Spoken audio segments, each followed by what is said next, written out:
flat. Yesterday, we pointed out the yield on the Treasury bills maturing around early June, when the U.S. government is predicted to run out of money, had reached sky-high yields around 7%, meaning investors saw them as higher risk. Well, those yields have come down a little bit to about 5.7% for June 1st. It is a sign there's a little bit of optimism around those debt ceiling talks. Marketplace Morning Report is supported by Total Wine and More, where you can discover a new favorite Chardonnay, sparkling wine, or tequila for summer celebrations. Spirits not sold in Virginia and North Carolina. Drink responsibly. B21. And by Charles Schwab. Schwab understands that wealth management is personal. That's why Schwab offers flexible, personalized financial planning crafted for their investors' individual goals. Learn more at schwab.com. Disney's live-action Little Mermaid opens today. It's expected to bring in more than $100 million at the box office this weekend. And while the movie is likely to make plenty of money for Disney, the real-life mermaid industry is likely to get a boost as well. Yes, there is a real-life mermaid industry. Marketplace's senior Washington correspondent and apparently certified mermaid, Kimberly Adams, has more on how one business in the industry is preparing. In Lincolnton, North Carolina, the staff at Finfolk Productions sew mermaid tails, long sleeves of thick swimsuit-like fabric with photorealistic scales and fins. So we've got our tiny Discovery fabric tails, which start off at $215. Abby Roberts started the business out of a garage with her twin sister Bryn a decade ago. Then our kind of signature fabric tails, as we call them, that have like the bigger flukes and stuff, those start at like a $395 price and go up from there if you want to add fins. Their tails became so popular, they both dropped out of college to make tails full-time. Here's Bryn Decker. It doesn't sound like a real job, but I promise that it is.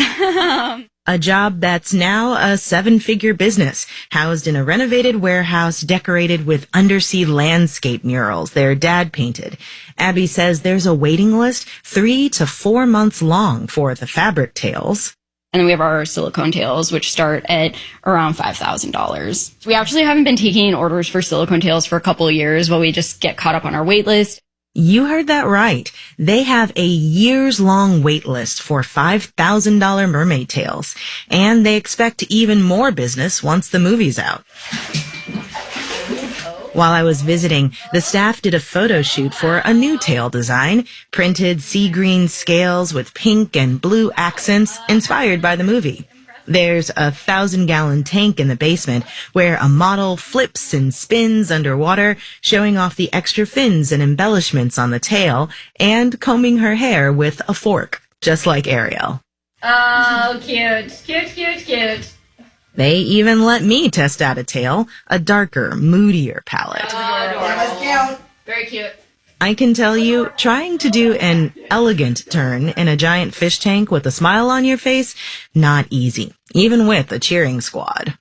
Oh, yeah, no, she did not. Yes, she did. The Roberts sisters are preparing for even more people to try mermaiding after they see the movie. We're going to have to bring in more seamstresses for the summer and things like that. So we're really trying to get ahead of it. Because if the response to the new movie in the mermaid industry is anything like the response in the movie industry, they're going to be busy for quite a while. In Lincolnton, North Carolina, I'm Kimberly Adams for Marketplace. Our executive producer is Callie Silvera. Our digital producer is Jarrett Dang. Our engineers are Jessen Dueller and Nick Esposito. In New York, I'm Sabri Benishore with the Marketplace Morning Report.